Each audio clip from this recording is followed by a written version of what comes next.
bem, estamos de volta com a primeira parte do nosso programa de hoje. Tribuna Livre, aqui na sua TV Rio Branco, canal 8.1. Há exatamente 6 dias do segundo turno das eleições presidenciais, onde o eleitor vai decidir por Lula ou Bolsonaro, Bolsonaro ou Lula, isso mesmo. Doutor Djalma, seja bem-vindo ao programa. Parabéns pelo trabalho, é sempre um prazer recebê-lo aqui. Muito obrigado, então. Muito obrigado. É um prazer retornar à televisão, sobretudo com a sua presença, a presença do Narciso e do nosso Rogério. É um prazer. Estamos aqui para alguns esclarecimentos acerca do pleito que se avizinha agora no dia 30. Doutor Logvon, seja bem-vindo também. É sempre um prazer recebê-lo aqui no programa. Prazer é meu. É sempre uma oportunidade de poder levar informação e principalmente nesse período eleitoral que o eleitor deseja ser bem informado, né? Legal. Comparecer ao pleito. Doutora Rosana, seja bem-vinda também. Agradeço a oportunidade de passar algumas informações, né, dessa parceria importante da imprensa. Isso. Está aqui à minha frente, na minha cara, eu não percebi. Os senhores estão aí a prestigiar mais uma campanha Outubro Rosa. Parabéns. Nós deveríamos também dar o mesmo exemplo.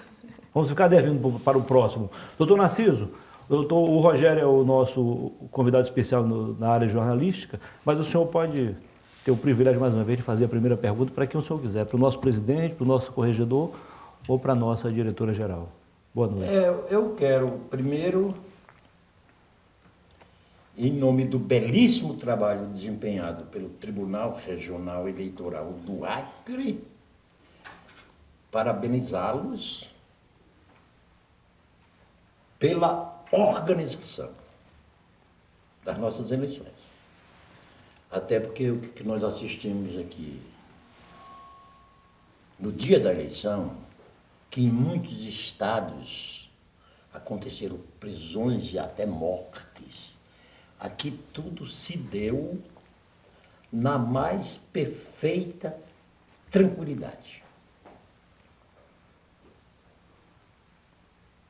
Em nome do doutor Djalma, o presidente, logicamente, eu agradeço a colaboração de vocês, que ele não fez esse trabalho sozinho. Mas o doutor Djalma carrega consigo uma qualidade que vocês não têm. Ele é um potigado de primeira categoria. Obrigado. Doutor Djalma, o doutor Logvon, falando em nome do tribunal, tamanho sucesso se deveu exatamente ao quê? Sobretudo, essa é uma pergunta muito oportuna, sobretudo a organização, a preparação. A eleição não é só no dia. O Tribunal Regional Eleitoral, ele demanda um ano antes da eleição, organizando, preparando. E nós temos aí uma equipe fantástica de servidores, e aqui nós temos a doutora Rosana à frente da direção geral, coordenando todo esse trabalho.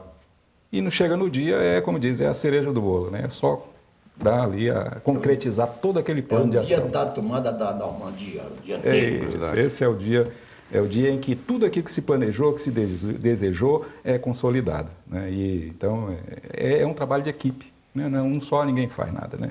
Agora, com a ação de todos os envolvidos, aí a gente chegou nesse denominador. A gente agradece até o reconhecimento, porque é um trabalho de todos. Narciso, desembargador Logvon colocou que o processo se inicia 12 meses antes, né? Mas a eleição do Acre desse ano foi diferente, com essa mudança de horário, né? Isso quando houve essa mudança, nós não estávamos, de certa forma, esperando isso aí, não se esperava. De repente houve essa mudança para o horário eleitoral se iniciar às 6 horas da manhã. E isso cada vez mais nos preocupou. Foi uma carga mais de responsabilidade, no sentido de que a gente pudesse dar conta desse recado dentro daquilo que se sempre se desejou, que é um processo eleitoral sem qualquer normalidade e sem maior número de abstenção. Essa situação nos fez cada vez mais ir para frente, procurar melhorar cada vez mais a nossa eficiência de trabalho e nós nos comprometemos com a sociedade acreana, nos comprometemos com o próprio TSE lá em Brasília, de que nós iríamos, apesar da mudança, apesar de todas as dificuldades, nós iríamos desenvolver esse trabalho dentro daquilo que que se espera de um TRE. E graças a Deus se deu conta desse recado, naturalmente com o esforço de todos nós e com a colaboração da equipe, que é muito boa. A exemplo disso, nós temos aqui a doutora Rosana, né? E, como bem colocou o Laudivon, a gente só tem a agradecer o reconhecimento por parte da sociedade. Muito obrigado, então, pelo reconhecimento, Narciso. Obrigado mesmo. Rogério, dá vontade. Eu quero cumprimentar a todos, o Narciso Mendes aqui como o ícone desse programa. A você, telespectador, que sempre nos acompanha, agradecer pelo convite, Narciso, mais uma vez aqui, diante das câmeras da TV Rio Branco, cumprimentar os senhores, doutor Djalma, doutor Laudivon, doutora Rosana, dar aqui os meus parabéns também, como jornalista, como uma pessoa que... nós, jornalistas, somos os olhos da sociedade, né? Então, assim, eu também quero fazer esse reconhecimento pelo fato de ter sido um pleito com muita tranquilidade, né? E isso demonstra o quanto a população confia no TRE e o quanto o TRE corresponde a isso, né? Agora eu quero abordar aqui alguns aspectos que normalmente se perdem durante o período entre uma eleição e outra. Por exemplo, a Justiça Eleitoral, assim como o Judiciário, ela funciona dentro da mais absoluta legalidade. Então, os processos, ele tem que ter começo, meio e fim. E a agilidade da informação hoje em dia estimula a sociedade a querer respostas imediatas, ações urgentes, punição instantânea. E a gente sabe que isso é muito perigoso. Eu gostaria de abordar com os senhores esse aspecto do acompanhamento da Justiça Eleitoral em relação a eventuais autuações que aconteceram, processos que foram iniciados. Isso tudo vai ter um desenrolar e lá na frente vai ter resultados. Eventualmente pode até mudar o resultado das urnas. Mas eu gostaria de abordar esse aspecto da legalidade, do compromisso com a legalidade que a Justiça Eleitoral tem tido ao longo do tempo. Se me permite abordar, quando a gente fala legalidade, esse é por excelência o papel do judiciário, né, de seguir o devido processo legal. Aliás, o devido processo legal é um direito do cidadão. O cidadão, ele espera que ele não seja julgado como quem está sendo julgado numa praça pública e a multidão diz, executa. O que se espera é que a pessoa seja ouvida, que as provas sejam produzidas e que ela possa realmente se defender e ter uma decisão de um juiz isento e imparcial. Isso é o procedimento que o judiciário tem que garantir, né? E nesse procedimento, todos os procedimentos que foram abertos, né, e nós tivemos aí 23 ocorrências, pessoas que foram conduzidas à Polícia Federal, nessas ocorrências, claro, todos vão ser investigados, vai ser apurado e com direito de defesa, e as pessoas vão ter a oportunidade, né, seja o eleitor, seja o candidato, vão ter a oportunidade de se defender e ter um bom termo no final. Isso é o procedimento regular. Toda eleição nós temos esses fatos, né? A gente considera até normal acontecer e a investigação, sim, chega até o final. E pode, sim, alterar o resultado. Nós temos, inclusive, um calendário, né, eleitoral, onde esses procedimentos têm data para serem encerrados, né? De modo que a Justiça Eleitoral tem uma, digamos assim, uma organização em sua administração diferente de outro, digamos assim, da Justiça Comum. Por quê? Porque lá nós temos uma data que tem que iniciar e tem uma data para terminar. Daí a importância de todo esse trabalho, e isso a sociedade tranquiliza mais a sociedade, porque a sociedade sabe a data, a gente vai determina a data em que o processo tal vai ter que ser julgado, tá certo? E isso tranquiliza a sociedade, isso é muito interessante. A justiça tem essa particularidade. Ô, doutor Djalma, vamos fazer justiça à beleza agora? Com certeza. Aí vamos botar na roda a doutora Rosana? Ah, Hein? eu quero saber onde que estava. Rosana é a moça que mais entende de TI no tribunal. Hoje a funcionária, nossa diretora, que melhor entende de TI do TRE do Estado do Acre e do Brasil. Tecnologia da informação. Doutora Rosana recebeu uma comenda pelo TSE, pela criação do e-título, criação nossa, criação do Acre. Foi, inclusive, condecorada em Brasília por esse trabalho. É muito importante a presença da Rosana. Se combinado ou não, se combinadas ou não, essa mesma avaliação já tinha ouvido do doutor Valdemar. E a doutora Rosana, como foi que a senhora foi se transformando nessa caixa de segredos ou de magia que é essa nossa confusa legislação eleitoral, porque o mais grave de tudo isso é que a nossa lei 9.504, né? E as eleições. É quase do tamanho da nossa Constituição. Fixa em detalhes, abandona coisas que deviam ser levadas a sério. Como é que a senhora foi aprendendo essas esquisitices da nossa legislação eleitoral? Bom, é uma história aí de 26 anos, né, de trabalho e eu entrei na Justiça Eleitoral junto com a urna eletrônica. Eu queria interromper. Eu pensava que você tinha 25 anos de idade e não de trabalho. Aceito. Eu aceito. Mas não é. E graças a esse tempo, né, que a gente vem acumulando, né, vem aprendendo. Eu tive a oportunidade de participar de vários grupos que discutem as resoluções, as normas das eleições, como o desembargador falou, lá no TSE. Então, é uma história mesmo. A minha família foi programada entre eleições, né? Tenho 2 filhos e esses 2 filhos foram programados para não nascerem em anos eleitorais. Aliás, não só eu falo como todos os servidores da Justiça Eleitoral. A nossa vida, em época de eleição, a gente se programa, a gente abandona filha, abandona pais, mães, porque é um trabalho intenso que a gente tem que fazer, porque tem data certa para ocorrer. Como o desembargador falou, uma justiça do trabalho, a justiça comum, os processos têm os seus prazos normais, mas são impróprios, né? E, enfim, não tem exatamente uma data que tenha que findar. A Justiça Eleitoral, ela trabalha de trás para frente. Ela trabalha do fim para o meio e para o começo, né?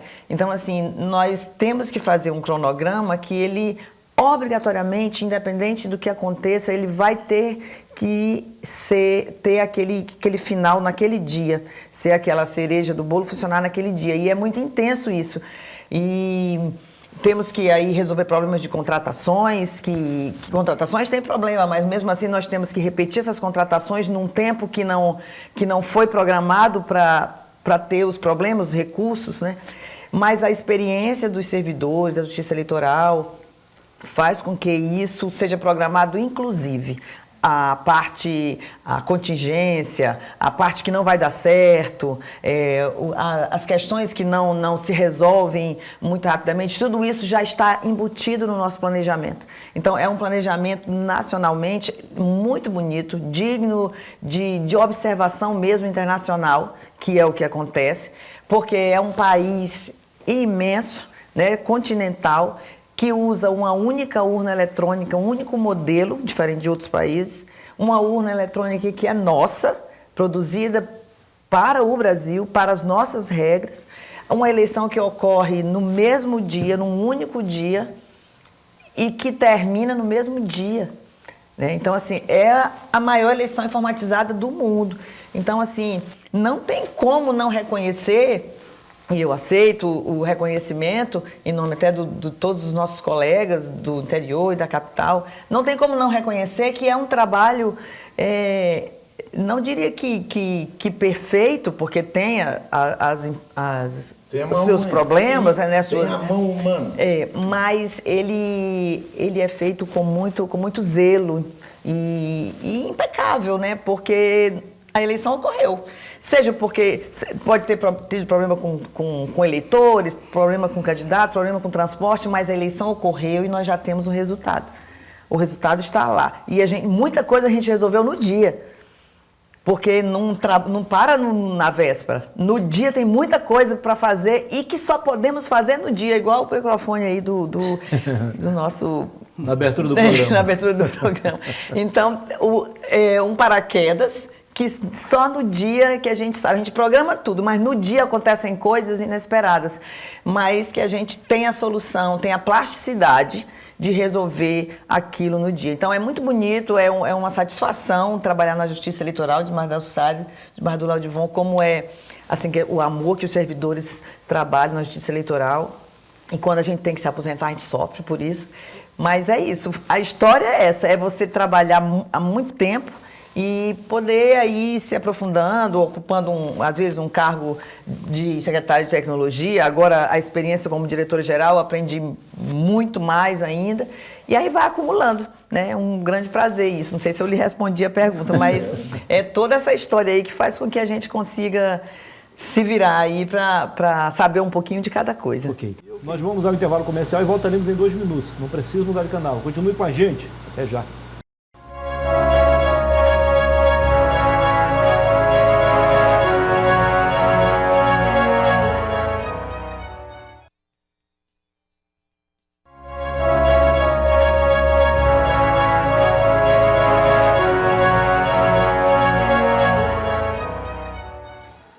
Ok, estamos de volta com a segunda parte do nosso programa de hoje, Tribuna Livre.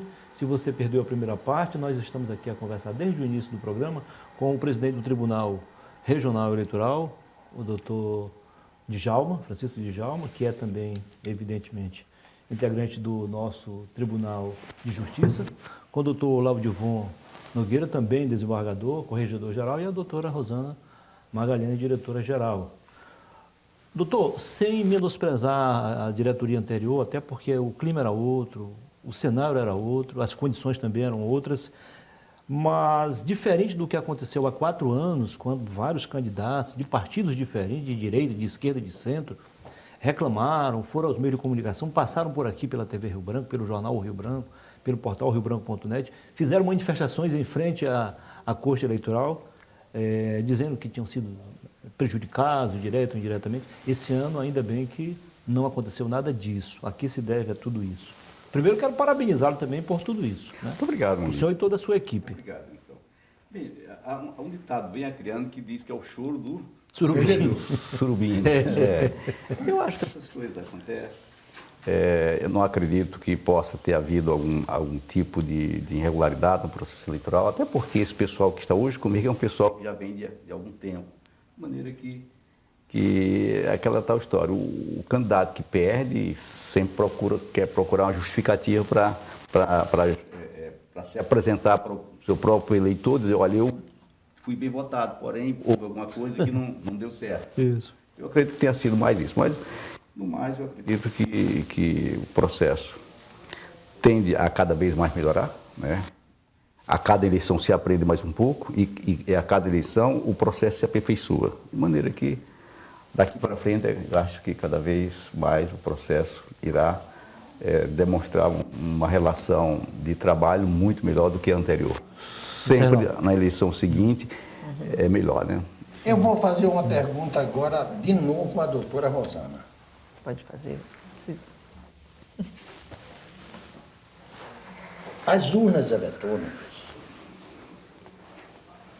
foi, por bastante tempo, motivo de muita desconfiança. Movida pelas más informações. Na minha opinião. E o Winston Churchill, nosso célebre, nosso maior estadista da história do século XX, dizia que enquanto a mentira dava 2 voltas no quarteirão, a verdade ainda estava calçando as meias. Hoje, nós deveríamos estar nos orgulhando, nós brasileiros, de terem sido pioneiros da implantação da urna eletrônica. Hoje, já utilizada em 40 países do mundo e nas melhores democracias, da Noruega, da França, por exemplo, e os Estados Unidos, metade dos estados já estão utilizando a urna eletrônica. Sim. A minha pergunta é, a curto e médio prazo, esse sistema será utilizado universalmente? Olha, o direito eleitoral no Brasil, nosso sistema eleitoral, eu acho, no nosso caso, acho que não tem mais volta, porque estamos de uma forma que nem a população mesmo, quando se fala que não quer mais, que não se acredita na urna eletrônica, não é que não queira mais a urna eletrônica, nós estamos falando de transparência, né? Que eles querem, quem critica a urna eletrônica quer transparência no processo. E quem trabalha com tecnologia sabe que não tem a mesma transparência um papel e algo digital, né? Não tem como, né? O que precisa ter aí? O que o senhor falou, informação. A pessoa, a informação tem que chegar de uma forma clara e objetiva, né, para que todos consigam entender por onde passa o voto até ele chegar a ser computado, porque cédula é diferente, né? Você vê a cédula, o digital ninguém vê. Quanto ao mundo, a impressão que dá, e eu recebi até uma pergunta a respeito disso há pouco tempo, se é tão bom, por que todo mundo não usa, né? Então, é que cada país tem a sua cultura, cada nação tem a sua cultura, as suas regras, a sua lei. E eu costumo dizer, e eu não gostaria que isso fosse interpretado de uma forma muito pelo lado ruim, mas para poder entender, o brasileiro tem a urna que precisa ter. Nós temos a urna que o brasileiro, ou o Brasil precisa ter. O Japão não precisa ter a nossa urna eletrônica, porque o Japão tem uma cultura, tem uma forma de comportamento dos eleitores, dos candidatos, enfim, são diferentes. Então, a questão, por exemplo, da biometria no Brasil. Por que a urna eletrônica precisa ter biometria? Porque precisa ter garantia que ninguém está se passando um pelo outro. Mas por que alguém iria querer se passar pelo outro numa nação, numa democracia perfeita, né? Então, assim, existe isso no Brasil. Então, precisa ter uma urna eletrônica que identifique univocamente, inequivocamente o eleitor. E aí vai todos os outros. Por que tem criptografia? Porque os hackers no mundo inteiro precisa ter algo que impeça que eles desvendem o mistério da criptografia para mexer no boletim de urna, ou seja, aí já é algo mais internacional. Então, quem se preocupa com isso tem uma urna eletrônica segura. Quem não se preocupa com isso faz votação por correio, como é os Estados Unidos, por cédulas grandes ou mista. É tanto que os Estados Unidos, isso é uma coisa tão relativa que o próprio Estados Unidos tem estados que usam urna eletrônica, outros não. Outros usam misto. Aí se prova que é uma questão realmente de cultura, de legislação, o que precisa ou não. Acho, assim, nós já deveríamos estar, nós temos hoje robôs fazendo cirurgias na cabeça. Temos, né, corações sendo substituídos por máquina. Não é assim, eu não vejo como dizer assim, daqui a quantos anos a urna eletrônica vai estar mundialmente. Talvez não esteja, hora nenhuma, porque nós não estamos falando aí de evolução tecnológica, mas evolução de pessoas. Doutor, aproveitando a deixa do doutor Narciso, nada contra as coisas antigas, mas a urna eletrônica ela chegou praticamente com a primeira geração do telefone celular. Temos algumas urnas ainda daquele tempo ou todas foram substituídas? Todas. Tem uma regra nas urnas eletrônicas que elas funcionam por 10 anos. Né? Então, assim, naturalmente, a gente vai substituindo. O eleitorado vai crescendo e precisa ser adquirido mais urnas eletrônicas. Então, as urnas eletrônicas elas têm nomes. Tem a urna modelo 1996, da época do desembargador Djalma, e tem a 98, 2000, 2002, e assim por diante. Modelos.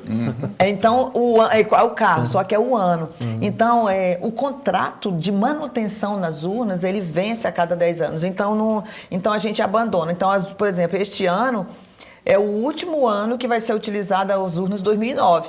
Então, essas urnas, na próxima eleição, elas já não vão mais ser utilizadas. Logicamente, incorporando novas novas urnas, novos modelos. Esse ano temos urnas 2020. Por que 2020? Por que não é 2022? Porque elas foram feitas em 2020. Então, é o ano de Tá dentro do fabricação prazo ainda delas. dos 10 anos. Isso. Então, essa evolução da urna, ela acompanha aí agora o design, aí Muda mudou um a pouco. mídia. Mas o sistema praticamente é o mesmo. Não, praticamente não. Efetivamente ele é o mesmo. Ele é o mesmo para todos os eleitores e a imagem e por dentro também Assim, é tudo eu igual. vi esse ano algo inovador. E vai melhorando. Agora já aparece a foto, aliás, em cores, né?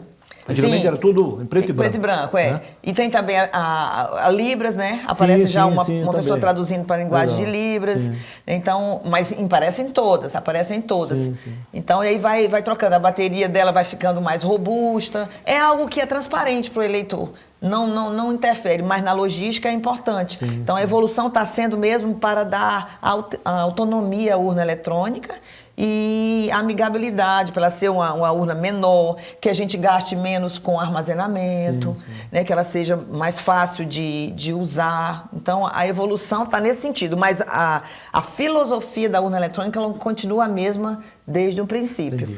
Eu tenho um outro assunto aqui que eu quero trazer. Pelo grau de polarização que as eleições tomaram nesse segundo turno, né, eleição nacional, tem um fator aí que acabou se tornando decisivo para a vitória ou a derrota de um dos dois, que é o alto índice de abstenção que foi registrado no primeiro turno. Então, ambos os candidatos trabalham para reverter isso. E aí eu queria saber a opinião de vocês, doutor Djalma, doutor Lodivan, e a senhora também, até que ponto isso preocupa a Justiça Eleitoral? A abstenção, né? Quer dizer, o eleitor deixar de ir votar, deixar de exercer o seu direito à sua cidadania. Veja só, essa é uma preocupação nossa desde o início do processo eleitoral, tem um chamado a atenção do eleitor em relação ao horário eleitoral, que se inicia às 6 horas e termina às 3 horas da tarde. Essa é uma preocupação nossa, especialmente em função desse novo horário. E a gente está trabalhando, continua trabalhando essa questão da abstenção, porque eu entendo que a abstenção é prejudicial à legitimidade daquele que é eleito, o candidato eleito, ele precisa ter a maior densidade possível de voto para bem representar aquele eleitorado. De modo que, se é uma preocupação, a Justiça tem essa preocupação em relação à abstenção, e eu espero que a gente possa, nós inclusive nessa eleição de agora, nós reduzimos, né, Rosana? Me parece que houve uma pequena redução em relação à eleição 2020 passada, foi, né? Porque teve a pandemia Exatamente também. em função desse trabalho feito. É preocupante, sim. A abstenção preocupa. E o fato assim, há um cenário também. Nós tínhamos um cenário da pandemia, né, que teve um índice elevado, 23%, e esse ano já reduziu. Mas se comparar com os anos anteriores, aumentou. Né? Sim, no histórico, né? O histórico era 18%. 22,44%. Aí 22,44% e agora 20%. Um pouquinho acima da média nacional. Então, né? começa... esse é um cenário que, claro, exigem vários fatores que podem contribuir para isso. Né? Ainda pode ser ainda o rescaldo ainda do período de pandemia, sim. Existe essa questão da polarização, existem as dificuldades. Aí nós temos também fatores que cada eleição no Acre é diferente. Tem a chuva.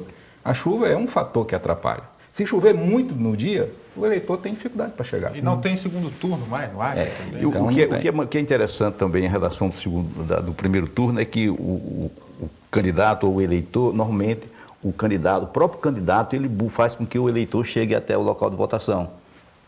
Né, tá certo? Através de estímulo e tal.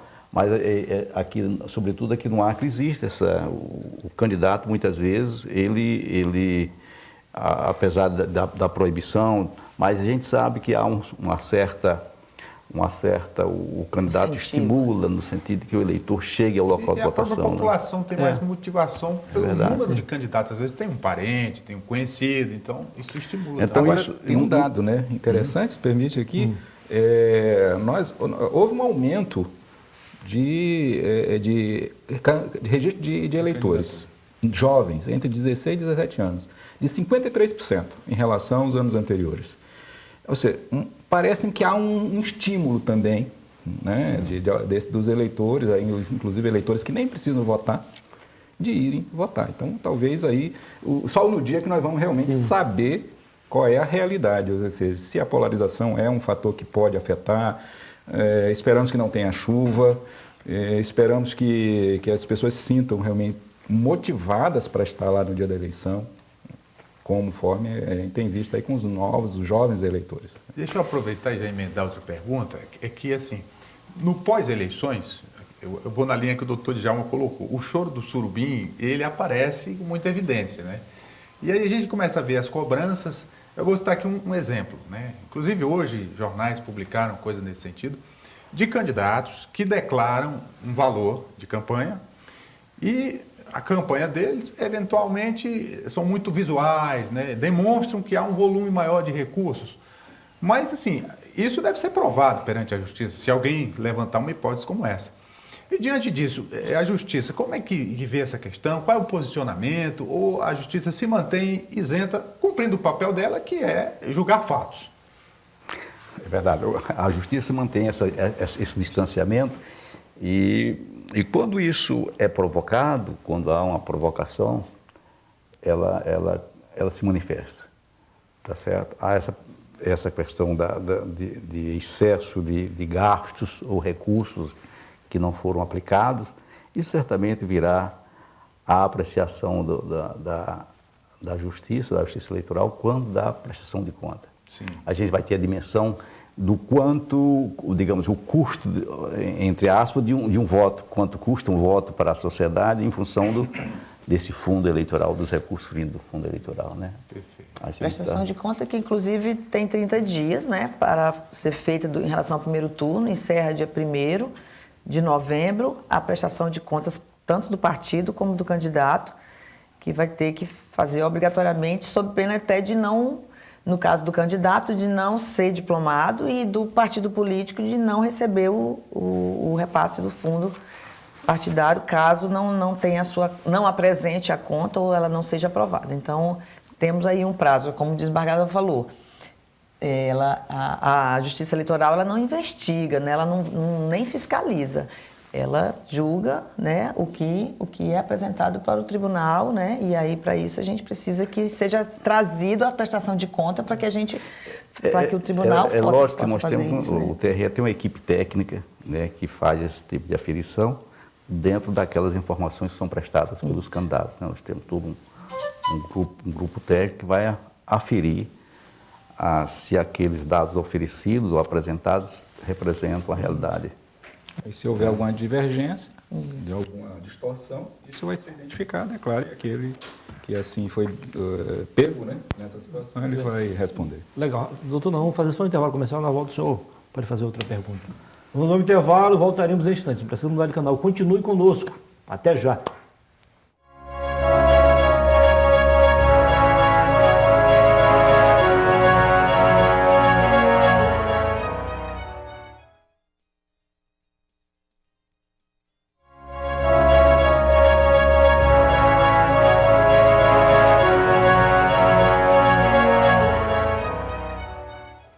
Voltamos com a terceira e última parte do nosso programa de hoje, Tribuna Livre, recebendo toda a diretoria do Tribunal Regional Eleitoral, presidente, corregedor-geral e a diretora-geral. O doutor Narciso tem uma pergunta para fazer para alguns dos nossos convidados. Enquanto isso, doutor, eu pergunto ao doutor Valdivon, corregedor-geral do TRE, o TSE, através do ministro Barroso, autorizou, é uma autorização e não uma obrigação, as prefeituras a transportarem, disponibilizar de transporte para os eleitores que não têm condições de ir às urnas. O senhor acha que até que ponto isso é importante, levando em conta que a fiscalização poderá complicar também a situação? Alguns eleitores, de partidos diferentes, acham que pode ter também algum tipo de constrangimento a determinados eleitores. Quero a sua opinião sobre isso. Muito bem.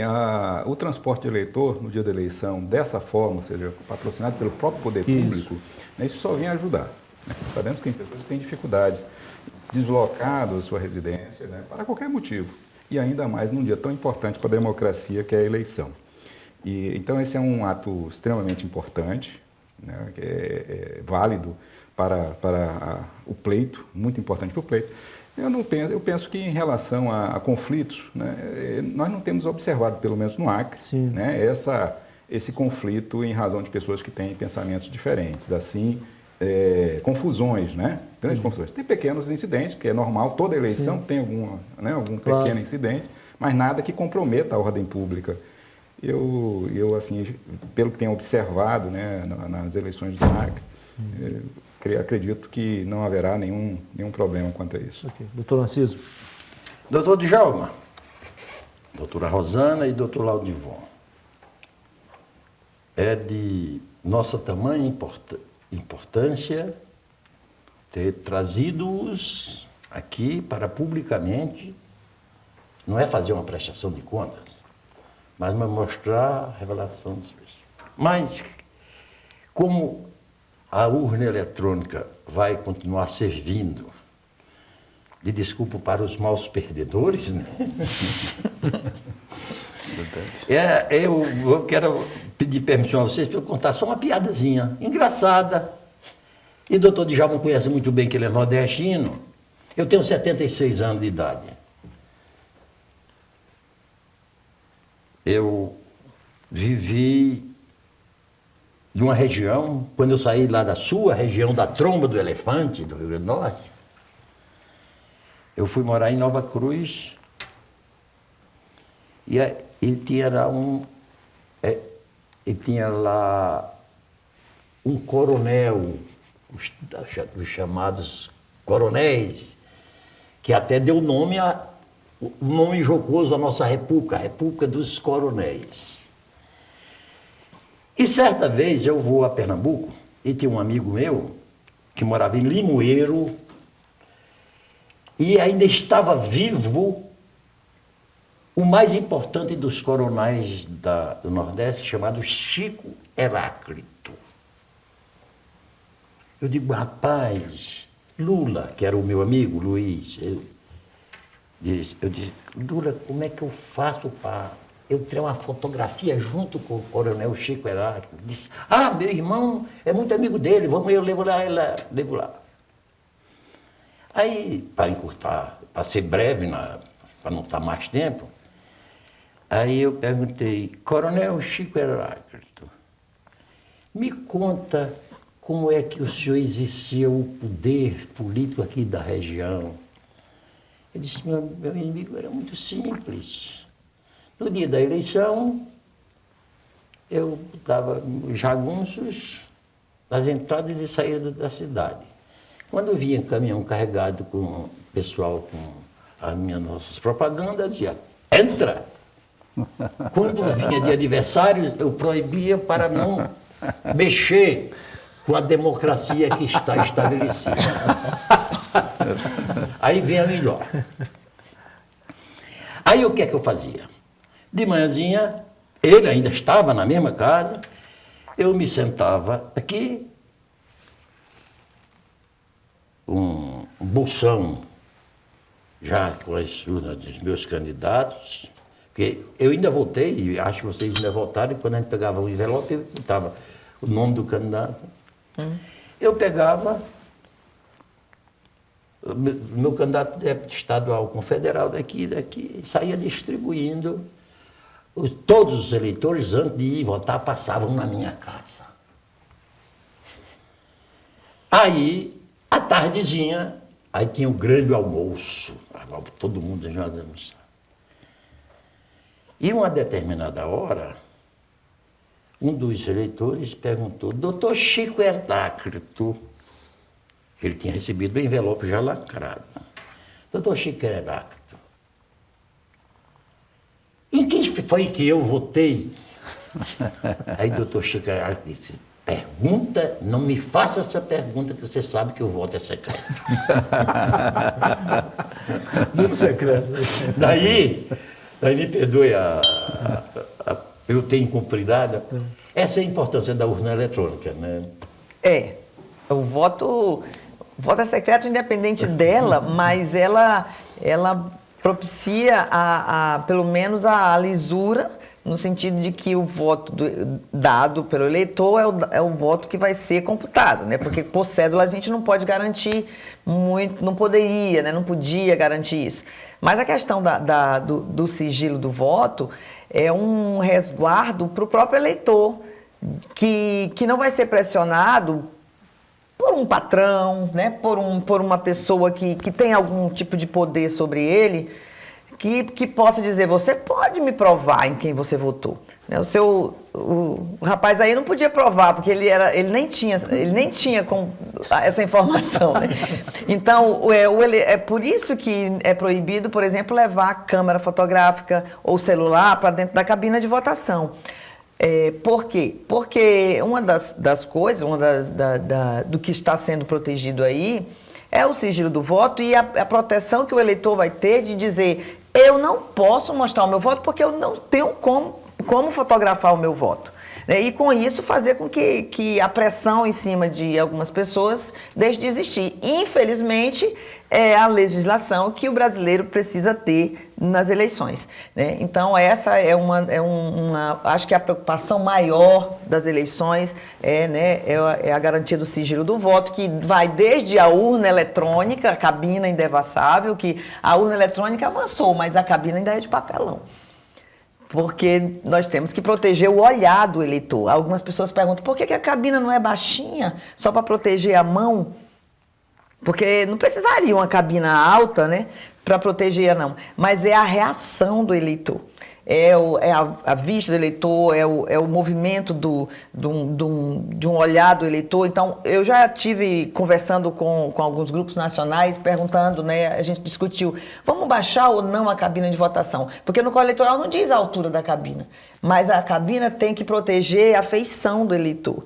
Né? É realmente uma proteção do eleitor por inteiro, não só do ato de votar, para ele se sentir à vontade para fazer o que ele bem quiser, né? Essa é a grande... Veja só, Rosana, em relação ao sigilo do voto, né?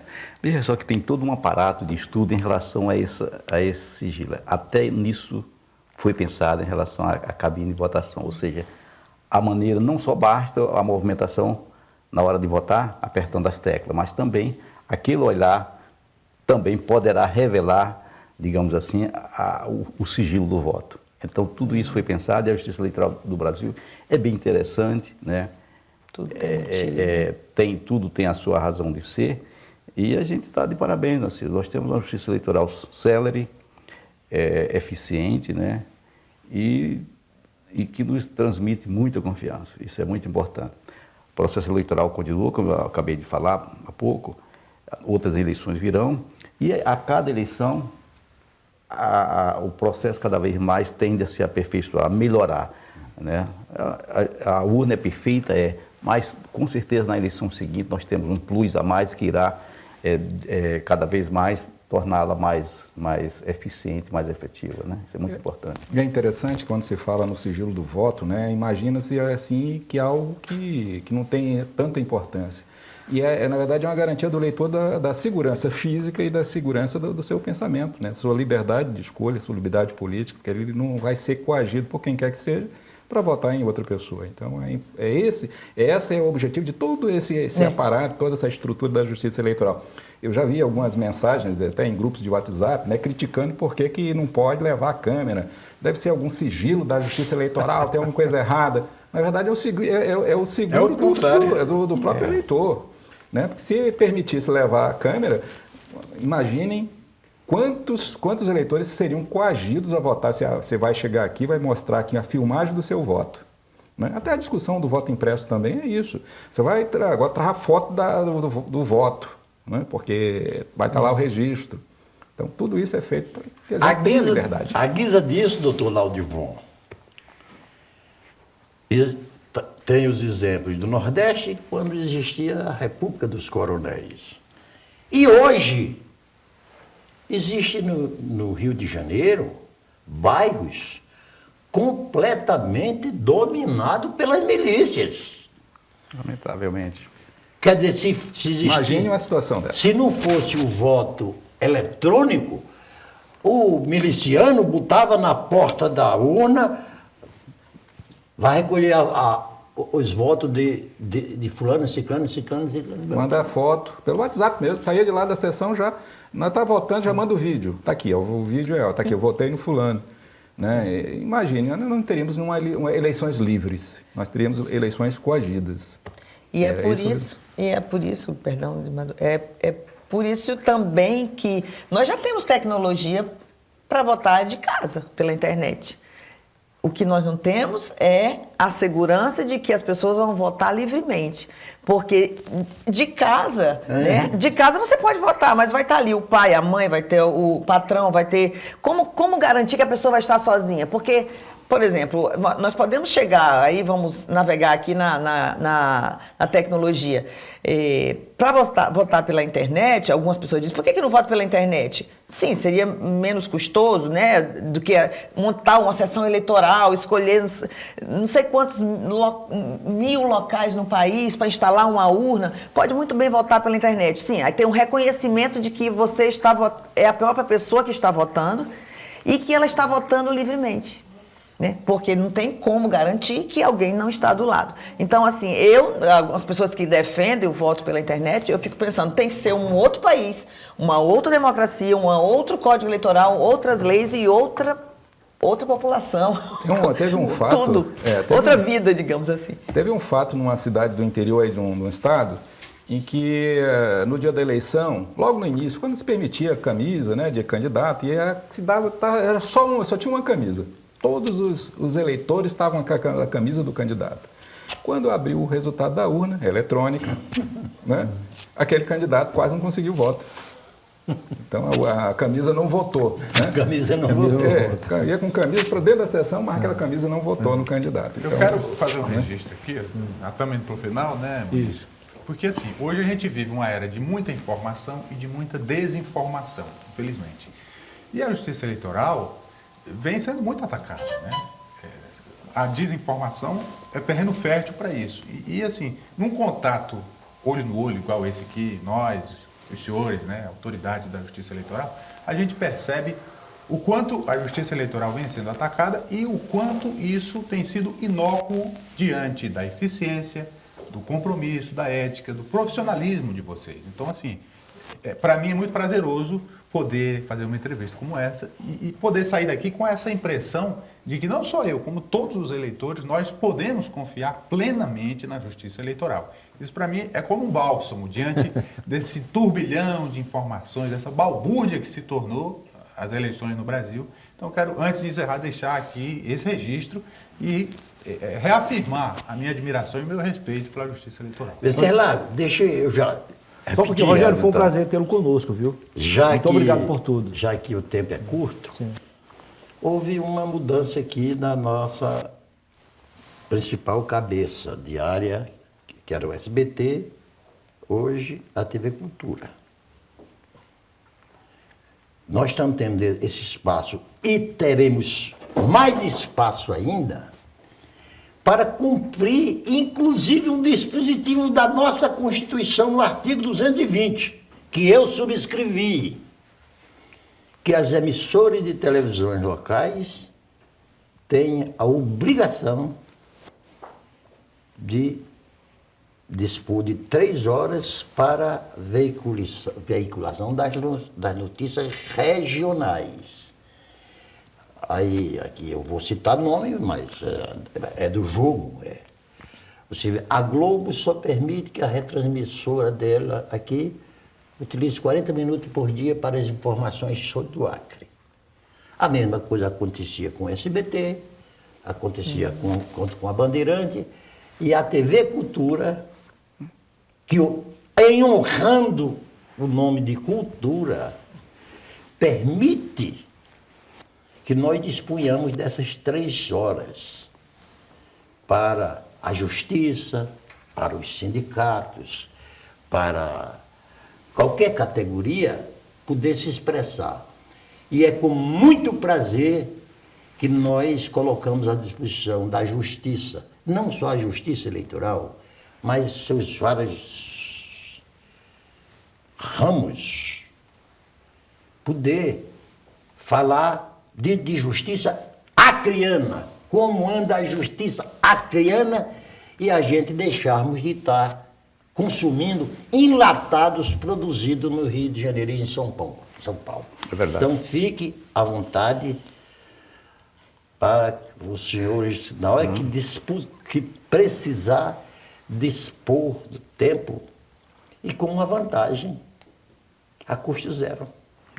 Narciso, é muito importante essa disponibilidade da televisão em mostrar a nossa cultura local, né? Nós, muitas vezes aqui do Acre, eu já me considero acreano, eu tenho 2 filhos acreanos, por sinal, 2 filhos, agora, no dia 5, a menina está se formando, Colombo Grau em Medicina, em São Paulo, a Ana Luísa está vindo para cá, medicar no Acre, o Caio também. Mas é importante que o acreano conheça o próprio Acre. E essa é uma forma de conhecer o próprio Acre. Porque você, como bem colocou, nós recebemos informação de fora e não conhecia a realidade local. Nós temos coisas belíssimas aqui na região, que muitas vezes a gente, às vezes, surpreende, mas existe isso aqui no Acre. Então essa é uma oportunidade que a televisão tem de mostrar para o próprio Acre, para o Brasil, a beleza, a cultura do nosso estado. Parabéns à TV Cultura por isso. Doutora Rosana, foi um prazer recebê-la aqui. Não precisa nem falar que a senhora, até pelo tempo que tem na Corte Eleitoral, é uma funcionária de comportamento exemplar e cumpridora dos seus deveres. Foi muito obrigado, então, pela entrevista. Foi um prazer tê-la conosco. Um prazer, tenho certeza que é todo nosso, né? Uma oportunidade imensa de passar informações oficiais, né? Do tribunal e também difundir e principalmente educar, né? Porque eu acho que o que está faltando muito no Brasil é educação política, educação da legislação eleitoral e aquilo que o senhor Narciso falou no começo. Antes que a mentira dê 3 voltas no quarteirão, a verdade já tem que estar pronta há muito tempo. Então, aqui a hora é a gente falar antes que aconteça, né? Fazer antes formar as pessoas, educar, para quando a mentira chegar, dizer assim, não, esse aqui eu identifico como não verdade. Então, e a gente está sabendo que está sempre correndo atrás. Então, esse aqui é um momento para a gente informar, para que a pessoa passe a conhecer e quando receber uma desinformação, ela possa ajudar a não difundir, não compartilhar. Muito obrigado mesmo, doutor Narciso. Muito obrigado. Seu Narciso, nosso grande parceiro, sempre estive aqui durante esses 1 ano e pouco.